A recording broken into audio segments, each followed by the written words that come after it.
Assalamualaikum warahmatullahi wabarakatuh.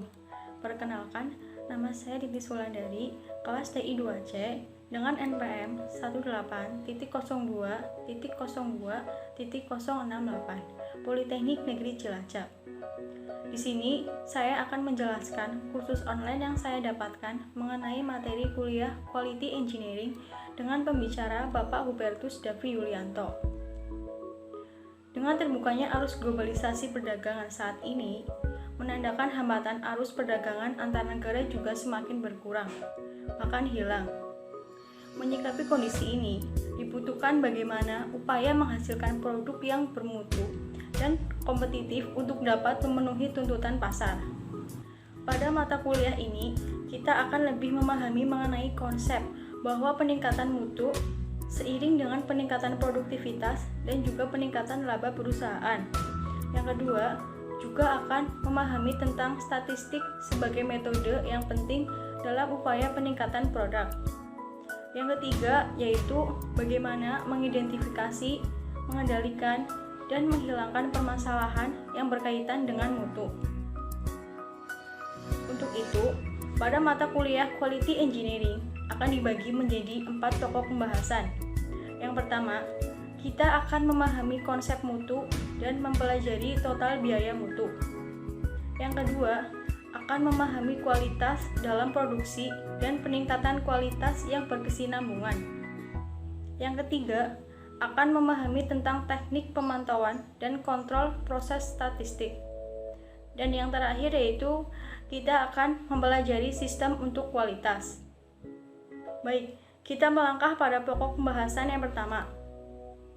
Definisi mutu selalu berkaitan dalam hal usaha pemenuhan dan kesesuaian dengan kebutuhan pelanggan.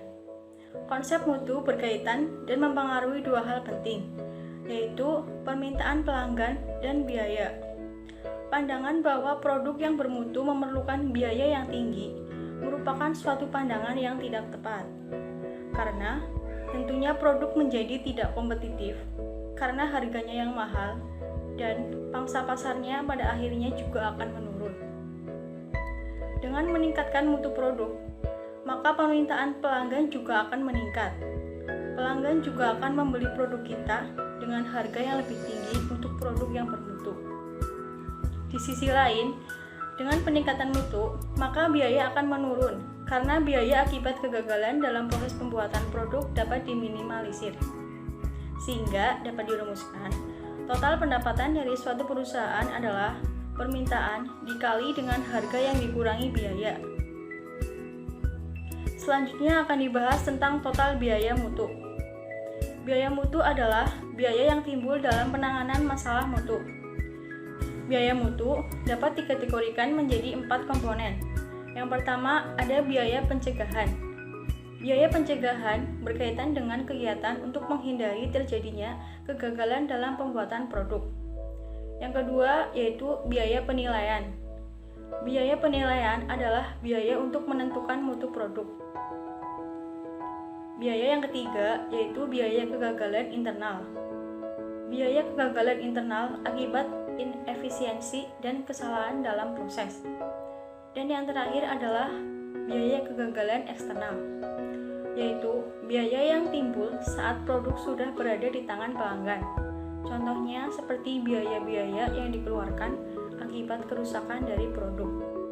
Sehingga dapat dirumuskan, untuk mencari total biaya mutu adalah biaya perbaikan mutu ditambah biaya kegagalan, di mana biaya perbaikan mutu diperoleh dari biaya pencegahan dan biaya penilaian.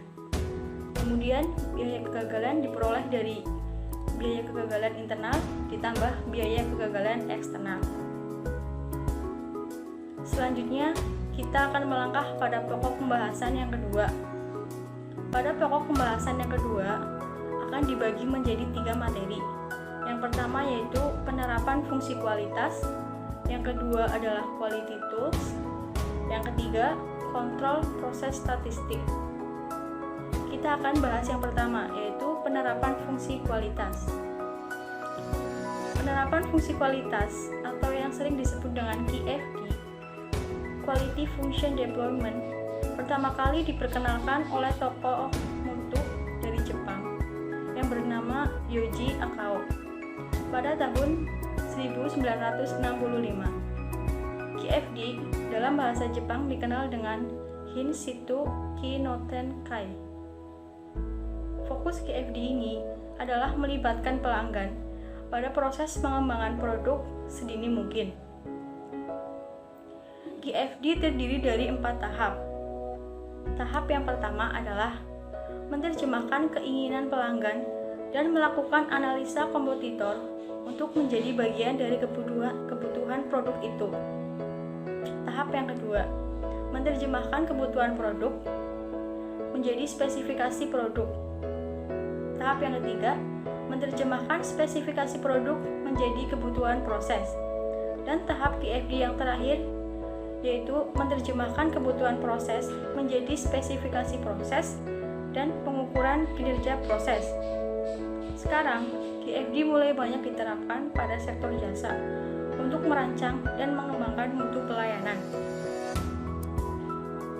Selanjutnya, kita akan bahas quality tools. Proses pengendalian mutu dapat dilakukan dengan proses PDCA, Plan, Do, Check, Action, yang diperkenalkan oleh Edward Demings. Ada 7 quality tools. Yang pertama, lembar pengamatan, yang sering disebut dengan check sheet, yaitu lembar yang dirancang sederhana untuk tujuan perekaman data di lokasi kejadian. Yang kedua, yaitu diagram scatter atau diagram pencar, yaitu menampilkan sepasang data numerik untuk melihat hubungan antara kedua variabel. Yang ketiga, yaitu histogram, bentuknya grafik balok yang memberikan kemudahan dalam membaca dan menjelaskan data dengan cepat. Yang keempat, ada diagram kendali. Diagram kendali terbagi dari batas kendali atas, garis tengah, dan batas kendali bawah yang ditentukan dengan data historis. Dapat menentukan apakah variasi proses konsisten atau tidak. Yang kelima, ada diagram Pareto, berisi diagram batang dan garis. Diagram batang sebagai klasifikasi data, dan diagram garis sebagai total jumlahnya. Yang keenam, ada diagram sebab akibat, digunakan untuk mengidentifikasi penyebab potensial dalam suatu masalah. Dan yang ketujuh, yaitu stratifikasi. 7 quality tools berikut sangat mudah dan praktik untuk diimplementasikan. Terakhir, kita akan bahas kontrol proses statistik. Statistik pengendalian proses menggunakan diagram kendali yang dikembangkan oleh Seward. Tujuan penggunaan diagram kendali yaitu untuk memberikan visualisasi apakah proses dalam keadaan terkendali atau tidak. Kontrol proses statistik dapat digunakan untuk proses manufaktur dan proses penyedia jasa, juga dapat digunakan pada data variabel dan data atribut, di mana data variabel bisa diukur dengan angka, matriks, seperti panjang suatu material, berat pada makanan atau minuman. Sedangkan pada atribut, data atribut memiliki satuan jumlah dengan sifatnya yang diskrit. Contohnya adalah data kependudukan. Kemudian, kita akan melangkah pada pokok pembahasan yang ketiga. Pada pokok pembahasan yang ketiga akan dibagi menjadi 3 materi. Yang pertama ada diagram kendali untuk data variabel, yang kedua diagram kendali untuk data atribut, dan yang ketiga adalah diagram custom. Yang pertama yaitu diagram kendali untuk data variabel. Diagram kendali pada data variabel digunakan untuk mengendalikan proses yang sedang berlangsung apakah dalam batas kendali atau tidak. Untuk data variabel sendiri adalah suatu karakteristik mutu yang diukur dalam skala numerik atau dalam satuan matriks seperti dimensi panjang, volume, berat, dan tegangan. Pada diagram kendali, untuk data variabel menggunakan tabel konstanta dengan jumlah sampel pada setiap subgrupnya. Bila sampel yang diambil jumlahnya 1, menggunakan diagram individual.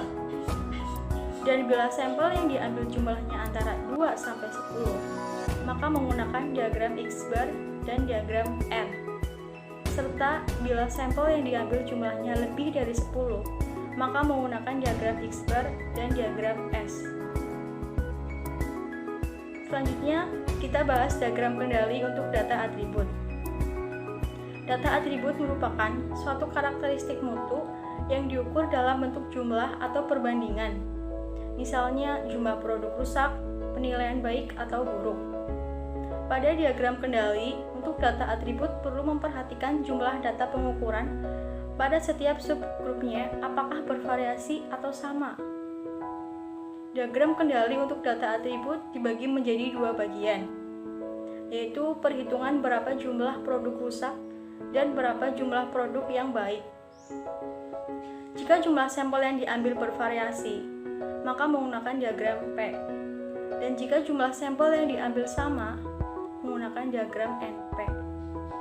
Sedangkan di bagian lain kita menggunakan diagram C dan diagram U pada saat menghitung data berapa jumlah kerusakannya, di mana menggunakan diagram C jika sampel yang diambil sama, dan menggunakan diagram U jika sampel yang diambil adalah bervariasi. Kemudian, yang terakhir yaitu diagram custom. Diagram custom merupakan diagram pengendali untuk data variabel yang digunakan untuk memonitor pergeseran rata-rata dalam suatu proses. Terdapat perbedaan mendasar dari diagram custom dengan diagram kendali oleh Sheward, yaitu pada diagram kendali Sheward hanya menggunakan informasi tentang proses yang terkandung dalam titik yang tergambar saja, dan mengabaikan setiap informasi yang diberikan oleh seluruh lapisan baris titik itu. Sedangkan pada diagram custom ini menggunakan seluruh informasi dari sampel-sampel sebelumnya. Diagram kendali Sheward harus selalu dipadukan dengan diagram kendali custom secara bersamaan. Maka tindakan korektif sebelum terjadi penyimpangan proses dapat segera dilakukan. Seperti halnya setting ulang mesin, penggantian part mesin, maupun pergantian operatornya. Kita melangkah pada pokok pembahasan yang terakhir. Pada pokok pembahasan yang terakhir dalam materi kuliah Quality Engineering akan dibagi menjadi dua materi, yaitu kualitas dalam procurement dan sistem manajemen mutu atau kualitas. Yang pertama yaitu kualitas dalam procurement. Anggapan bahwa pengadaan adalah sama halnya dengan pembelian merupakan hal yang tidak benar, di mana pembelian adalah memperoleh barang untuk memenuhi kebutuhan organisasi dengan harga terbaik, sedangkan pengadaan merupakan pemenuhan kebutuhan internal organisasi secara efisien dan memiliki kontribusi pada keunggulan kompetitif organisasi. Pembelian bersifat reaktif, sedangkan pengadaan bersifat proaktif.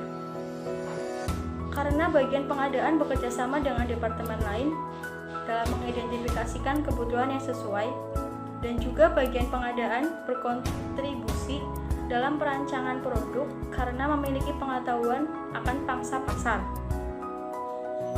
Tugas dan fungsi dari pengadaan yaitu memantau kondisi pasar, menyiapkan data pemasok, mengidentifikasi kebutuhan secara tepat, menentukan pemasok yang tepat, melakukan proses pembelian, dan manajemen hubungan dengan pemasok. Pengadaan perlu mempertahankan hubungan jangka panjang yang bermanfaat dengan pemasok yang sesuai.